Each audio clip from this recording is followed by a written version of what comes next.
안녕하세요, 제이제입니다. 오늘은 부부관계 하지 않게 만드는 습관 7가지에 대해 말씀드려 볼게요. 구독과 좋아요, 알림 설정까지 해주실 거죠? 그럼 바로 시작할게요.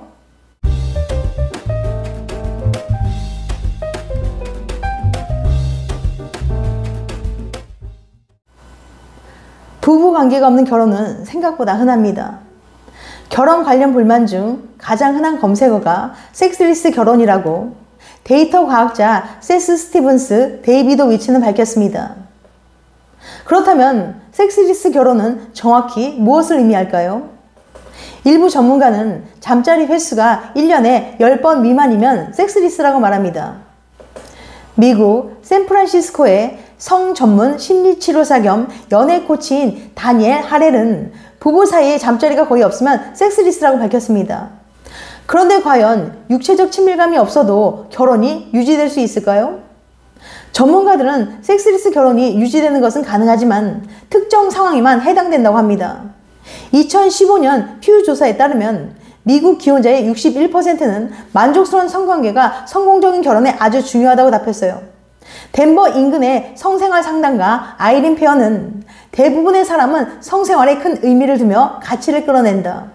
사람들은 성적인 욕망, 매력, 열정을 원해서 연애를 시작한다. 그게 연애와 우정의 차이다 라고 말했어요.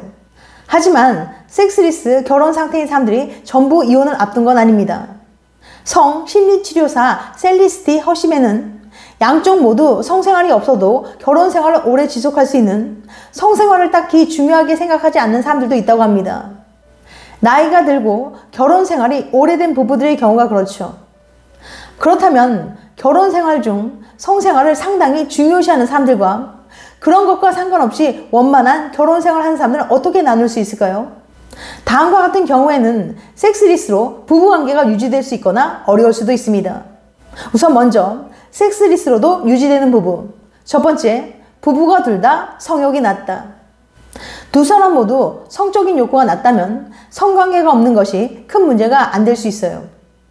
두 번째, 둘 중 한 명이 성욕이나 성생활에 영향을 주는 건강 문제를 갖고 있다. 특정 암, 당뇨병, 고혈압, 출산 관련 신체 변화 및 우울증, 불안 등 정신건강 문제가 성욕이나 성적 능력에 영향을 줄 수 있습니다. 세 번째, 성생활보다 삶의 다른 부분들을 더 소중히 여긴다. 예를 들어 잠자리는 그냥 재미로 하는 것이고 다른 재밌는 일들이 많이 한다면 두 사람의 관계에 영향을 주지 않을 수 있어요. 네 번째, 나이가 들은 장노년층의 부부의 경우 섹스리스가 많다. 그 다음 성관계가 꼭 필요한 부부의 경우에요. 첫 번째, 부부의 성욕이 서로 다르다. 성욕이 낮은 쪽은 상대의 성적 필요에 맞춰줄 수 없어서 자신이 부족하다는 기분을 느낄 수 있습니다. 잠자리를 너무 중요시하는 파트너에게 본의 아니게 수치심을 줄 수도 있고요. 두 번째, 성관계 결핍은 보다 심각한 문제의 증상일 수도 있다. 성관계가 없어서 결혼 생활에 문제가 생겼을 수도, 아니면 결혼 생활의 문제 때문에 잠자리를 하지 않을 수도 있어요. 부부 사이에 해결되지 않은 다른 문제 때문에 잠자리를 하지 않게 되었다면 결혼이 유지되기 더 힘들 수 있습니다. 아무튼 대부분 부부관계가 없는 결혼 생활은 위태로울 수 있어요. 오랫동안 부부관계를 하지 않는 일로 상담하거나 하소연하는 사람들을 보면 공통적으로 하는 말이 있는데요. 우리가 잠자리를 갖지 않게 될 줄은 상상도 못했다는 거예요. 미애로 여성의원 중구점 김혜성 원장은 이런 부부간의 상황은 처음엔 사소한 문제로부터 시작되는 일이 많다고 말합니다. 부부 사이에서 작은 문제가 큰 문제로 번지는 일은 특별한 일이 아니에요. 부부 관계를 갖지 않고 사는 상황으로 만드는 작은 문제 7가지와 그 해결책을 알려드릴게요.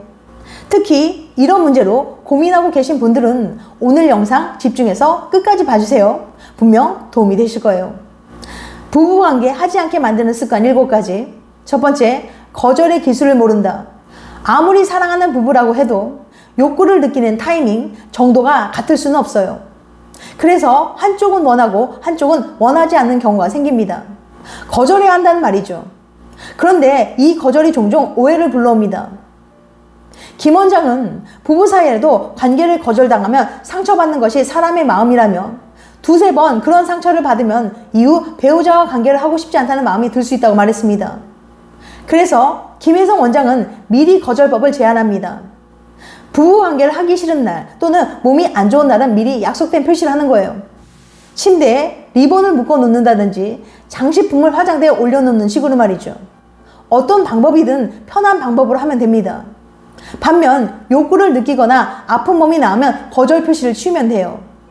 이렇게 미리 자신의 상태를 알리면 막무가내 거절 때문에 관계를 상하는 일은 피할 수 있습니다. 두 번째, 혼자만 좋은 관계를 한다. 김 원장은 합의되지 않은 자세, 기구, 야동 따라하기는 배우자를 점점 멀어지게 만든다고 조언합니다. 나만 만족하는 관계를 하지 말고 배우자가 좋아하는 자세나 분위기를 유도하는 것이 필요하다고 말했어요. 세 번째, 잠을 따로 잔다. 불을 켜고 밤늦게까지 일하면 배우자가 잠을 못 잘까봐 거실이나 서재에서 일을 하다가 그대로 거기서 잡니다.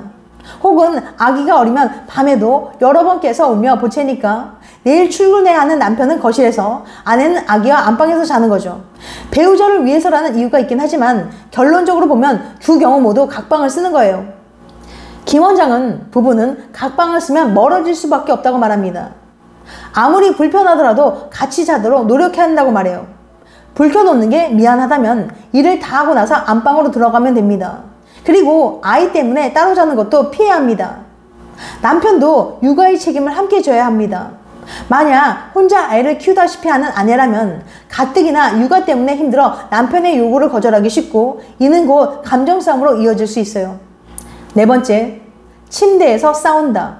침대에서 싸우면 어떻게 될까요? 둘 중 한 명은 베개를 들고 방으로 나가버립니다.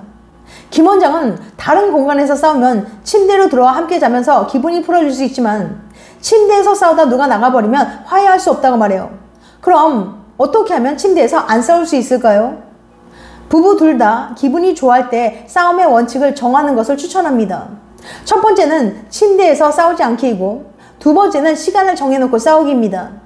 간단하지만 이 두 가지 원칙만 지켜준다면 부부 사이는 더 좋아질 수밖에 없어요.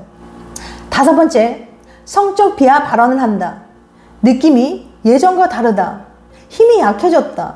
살이 쪄서 기분이 안 난다. 이것밖에 못해와 같은 비하 발언의 파장은 엄청납니다. 단 한마디만으로도 마음이 다치게 될 수 있어요. 당신이 섹시하다, 최고다 등의 자존심을 세워주는 말로 관계를 끝내면 좋습니다. 여섯 번째, 피임의 무방비 상태. 김 원장은 아내는 남편이 생각하는 것보다 원치 않는 임신에 대한 공포가 크다고 말합니다. 임신하면 안 된다는 생각만으로 관계를 피하게 될 수 있다는 말이죠. 가임기 아내이며 더 자녀를 낳을 계획이 없다면 확실한 피임 대책을 세워놓고 부부관계를 해야 합니다.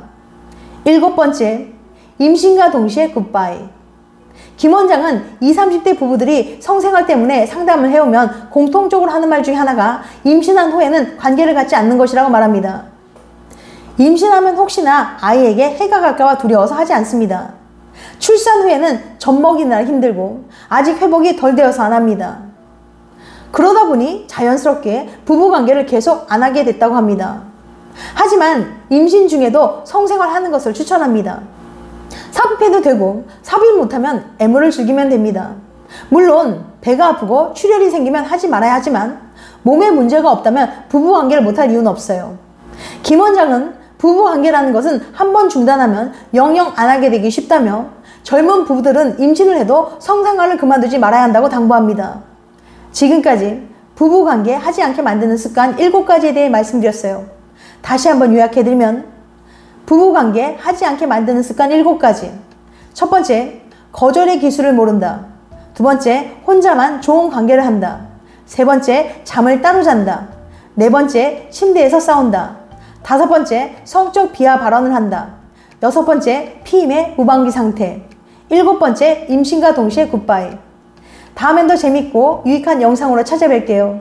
끝까지 시청해줘서 감사합니다. 다음에 또 봬요. 안녕.